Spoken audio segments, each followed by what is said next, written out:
రాష్ట్ర ప్రభుత్వం పురపాలక శాఖ మినిస్టర్గా ఉన్న కేటీఆర్ గారు గత 5 సంవత్సరాల క్రితం దీన్ని శంకుస్థాపన చేయడం జరిగింది.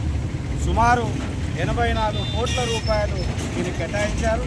దీన్ని మల్టీపర్పస్ కాంప్లెక్స్గా, కింద పార్కింగ్గా, పైన 34 ప్లాట్ఫామ్గా, అట్లాగే వ్యాపార సముదాయాలుగా ఈ నిర్మాణం చేపట్టాలని చెప్పేసి ప్రభుత్వం చాలా అట్టహాసంగా దీన్ని ప్రారంభించింది. కానీ ప్రారంభించి 5 సంవత్సరాలు అవుతున్నా ఇప్పటివరకు పనులు ప్రారంభించకపోవడం అనేది శోచనీయం. ఎందుకంటే ఈ బస్టాండ్ మీద అంతా కూడా నీడలు కమ్ముకొని ఉన్నాయి.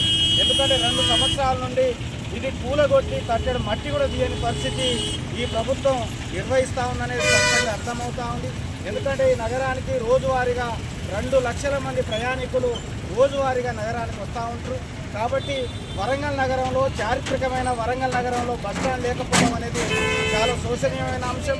అందుకే అట్లాగే ఏదైతే ఏజెన్సీ ఉందో లీలా ఏజెన్సీ కూడా వాళ్ళు కూడా ఈ పనులను ప్రారంభించడంలో నిర్లక్ష్యం వహిస్తూ ఉన్నారు. కాబట్టి వెంటనే వాళ్ళ మీద ప్రభుత్వ అధికారులు, లోకల్ కలెక్టర్ గారు జోక్యం తీసుకొని పనులను వెంటనే ప్రారంభించాలని చెప్పేసి ఎంసీపీఐ నగర కమిటీ వైపు నుండి మేము డిమాండ్ చేస్తాము.